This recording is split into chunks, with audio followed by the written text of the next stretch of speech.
This week on USA Outback, we travel to the City of Lights, Las Vegas, Nevada, for the 2002 Safari Club International National Convention. Las Vegas is well known for its spectacular of lights and shows.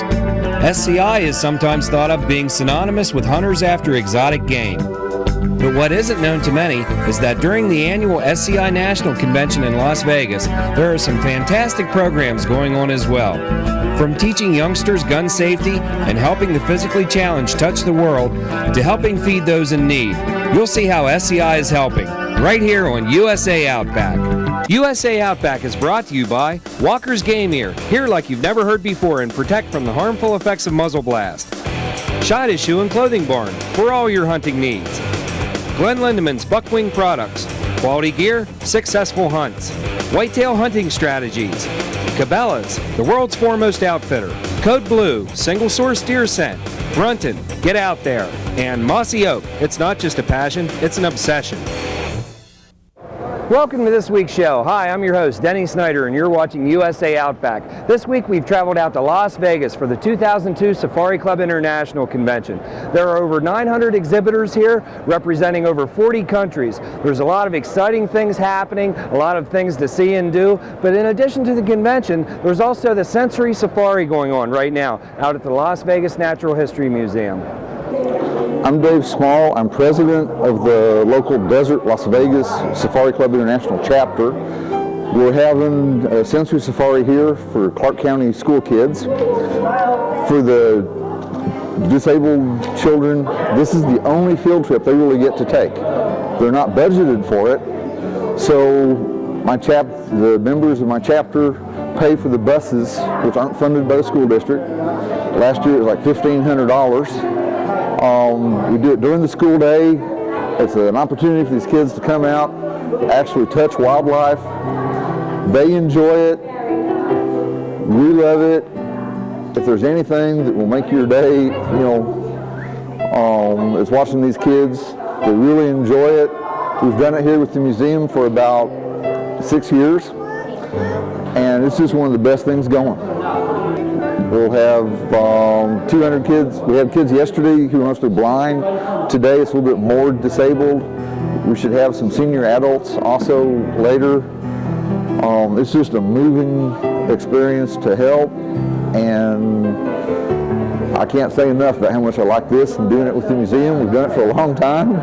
I intend to keep doing it.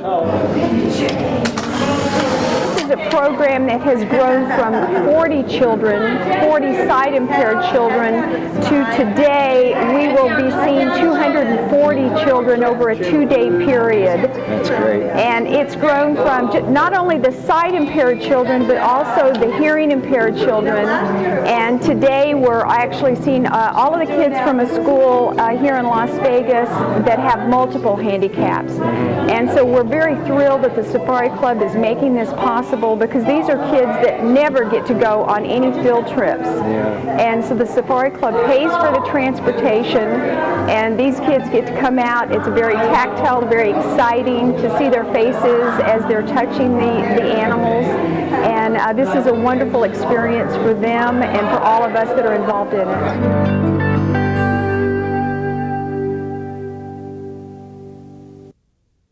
I was really lucky to get to go into space, in the space shuttle. And in fact, I've had 5 flights into space.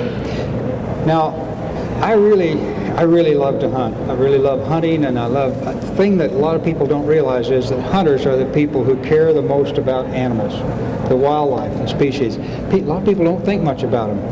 But when you get a chance to go up into space, and if you look at that globe behind us and envision that as being the world, and you realize that the atmosphere around the world is just about that thick, about a half-inch thick on a globe that size.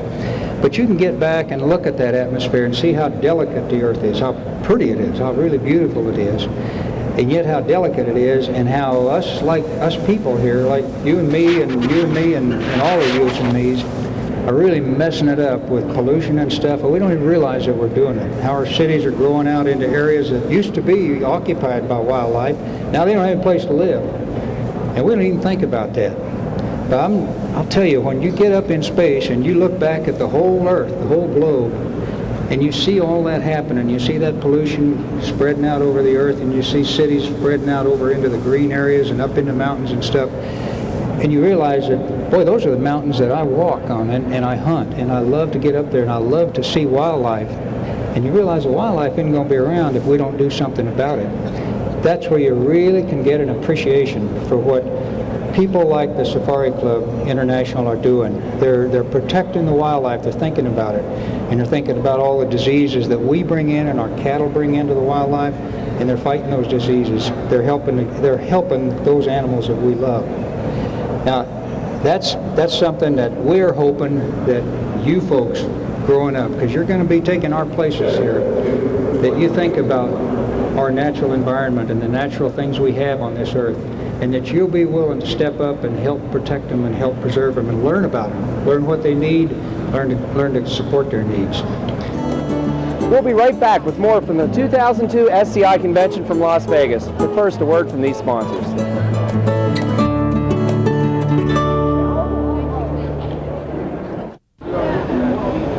There you go. Shoot right in front of him. There you go. Good job. Get that one. All right. Oop, he's already fallen off the screen. One more time. Gun fit is real important, especially for a young shooter, because we want them to be as accessible as possible, as soon as possible. So we put them in situations where they're going to break targets or hit the target as soon as possible. And a lot of that comes down to gun fit and finding the correct terminology so that they can relate to what you're trying to get them to do, so they see the right picture quickly. And sometimes you have to be a little bit creative to do that, but most of the kids now are so familiar with the video games that it's pretty easy to describe the picture you want them to see and get them to break or hit the target very quickly. Leg, right, swipe. All right, brother, back. That was a nice shot. Have you done this before? Once? All right. I'm going to have you shoot one at him. I can't see very good. You can't? My glasses are good. There's a hyena in the back, and then we're going to have that buck come out from the side, and then you're going to shoot it. Okay. Cool? It's like a real hunting experience. 3 fingers, now pull it all the way back. Good job. Now aim up high right, high right, high right, high right. There you go. Oh! Nice job. There you go. Did you have fun? Wasn't it great? Good. Are you ready? Step on that side. Sure. Okay. How's that? Is that better? Hi, I'm Denise Parker with the Olympic Archery, and you are watching USA Outback. With me is President-elect Gary Bogner. Gary, thank you for taking the time to talk with us. This is my first time ever at the SCI National Convention, and I am just in awe of everything that's here. I know with you coming into office as the president, you have quite a few issues to face. Well, I don't have the issues. We have the issues. You're exactly right. As to face as sportsmen. Yep. And we're 42,000 strong, and it's just my turn to sort of be the conductor, the orchestra leader, and I will try to orchestrate some of our activities. You know, this convention is a marvelous thing. It's a 30-year tradition that was established by C.J. McElroy, who was a visionary. You know, and he founded it off the concept when the traders used to come together and they'd share their furs and their stories and trade guns and talk about where they trapped and whatever. Well, he picked up on this, started out a little hunting show, and today it's the largest gathering of hunters, strictly hunters, anywhere in the world.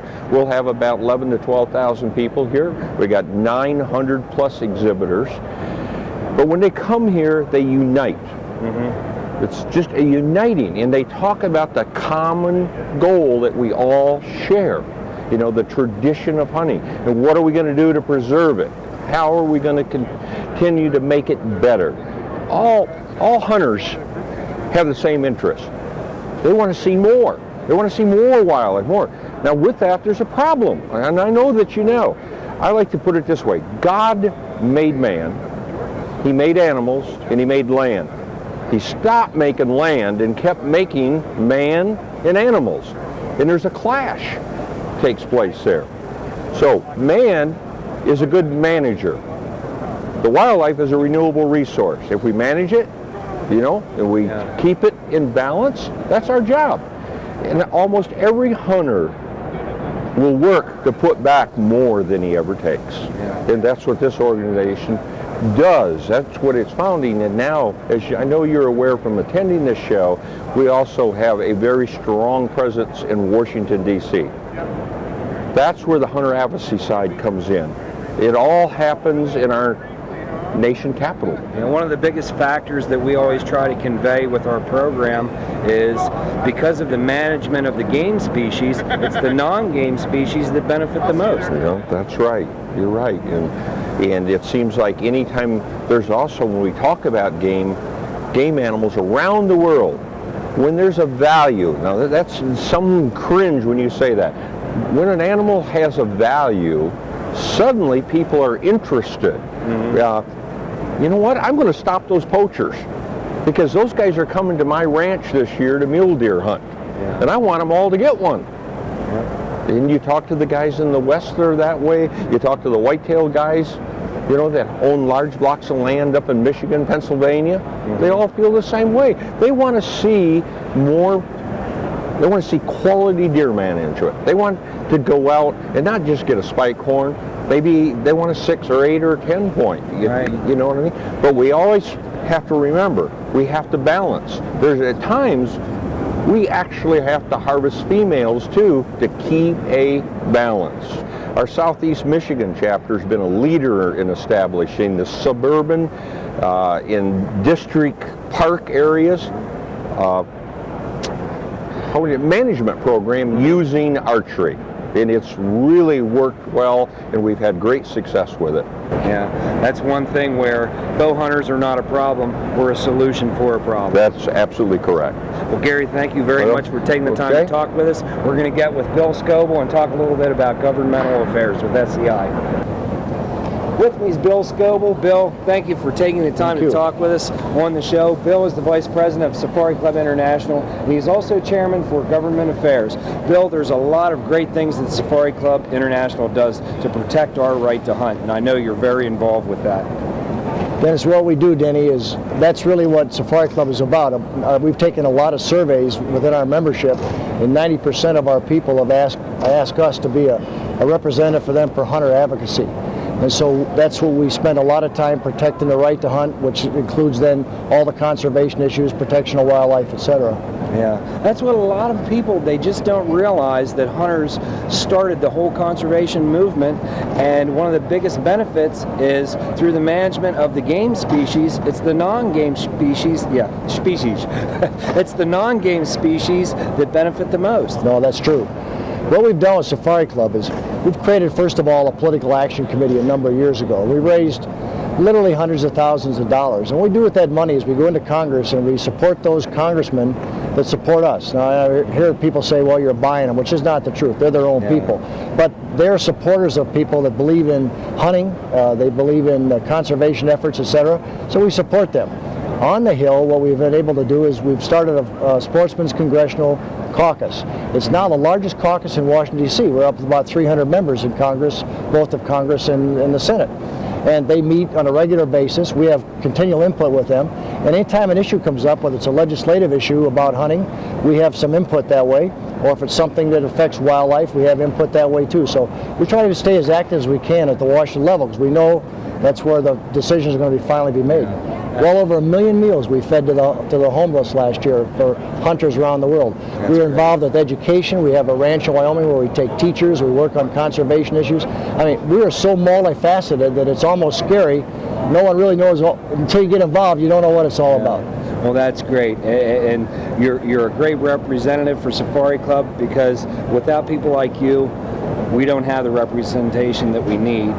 And I want to thank you on behalf of the rest of the SCI members for your efforts. First, I want to thank you for being here and for your support, because we, and to get the message out like this is really, really important to us. So all your efforts are deeply appreciated. We're glad you're here. Well, thank you very much. And one of the things that I've always tried to impress on people is it's a cumulative effort. We need to pool our resources for the common good.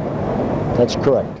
One of the other programs that's currently going on during the 2002 SCI Convention is the Sportsmen Against Hunger program. And with me is Bev Fronterhouse. Bev, thank you for coming on to the show. And you kind of head the entire operation of Sportsmen Against Hunger. Maybe if you could tell the viewers a little bit about that program. Well, it's just an outstanding program, and through our Sportsmen Against Hunger program, our hunters around the world provided last year over 6 million meals to the homeless throughout the globe. What our hunters do is they go out in the field, harvest their game, and then they donate this product to the Salvation Army, food banks, soup kitchens around the globe. It's an outstanding program. Absolutely, and one of the messages that we're trying to convey is sportsmen do a lot of service projects that a lot of people are not even aware of, and this is just one of many projects that SCI does. That's correct. You know, the point that we try and get across to folks is that we are hunters with hearts. We are involved in humanitarian services programs. Our sportsmen have hearts. We're out there trying to take care of those that are less fortunate than ourselves and sharing the bounty of our harvest through the Sportsmen Against Hunger program. And one of the other things too, Bev, is we have a few celebrities here that are helping out with today's program. Absolutely, and we're very honored to have them with us. We have Major General Joe Engel, shuttle astronaut, and Drew Dix, who is the recipient of the Congressional Medal of Honor. That's great. Well, let's get with General Joe and Drew and get some of their feelings on the Sportsmen Against Hunger program. Great. We as sportsmen and conservationists need to make sure that the wildlife have a protected area for habitat. That really is one of the objectives of the Safari Club International. We learned that by careful management of wildlife, we can have an abundance and we can have enough to share the bounty of our experience of the hunt with other people, which is what we're doing here today. I think that the whole realization of how we are expanding and moving into the wildlife habitat was really emphasized when I had the opportunity to go into space on the space shuttle and look back at the Earth and see the areas where urban development is moving back into the areas, and I could recognize some areas that I used to hunt on that are now developed in houses and things. Wildlife don't have that opportunity anymore. So that's one of our really goals and objectives, is to make sure that we protect our wildlife for the future, for our future and our children's future to enjoy. Now, a lot of people look at guns, man, the first thing they do is get afraid of them. Well, you respect a gun like you do a boat or anything, right, and you can have a good time. But how you doing? You betcha. But the thing about it is, we didn't necessarily have to hunt for food growing up with 4 brothers and 4 sisters, but whatever we hunt, we kept and we ate. So me and my brother learned to appreciate outdoors. And now, because I became an NBA superstar, I don't supposed to have these same beliefs, and I have more than any now because we're losing all of that. Well, that's one of the things a lot of people don't realize is how many good things that sportsmen do. I mean, there's the Sensory Safari, there's Safari Aid, there's the Sportsmen Against Hunger programs. These are all great programs that the general public doesn't know about.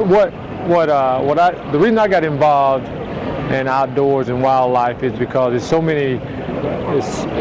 What we see all the time on TV and things are the people that want to paint a negative picture. Right. And hunters and hunter education and things like that do so much for people, and it's not necessarily have to deal with hunting. You know, it's a lot of good people out there, and I just want to be involved and lend my name to somebody that's doing good stuff for other people. Absolutely. And not the negative thing. But my whole impression is, if you believe in something strong enough, you have to make a stand sooner or later in life. If not, you're going to always be a follower. And I don't know if I was born to be a follower. I think I was born to be a leader. So that's why I make stand on things I believe in. But I make stand on things that I believe in and I like to do. And it's not always the political correct thing at times, but I'll take that because this is who I am. You know? It's part of tradition, and we're passing it on. This is my tradition, my heritage. I got a 5-year-old boy and a 20-year-old son.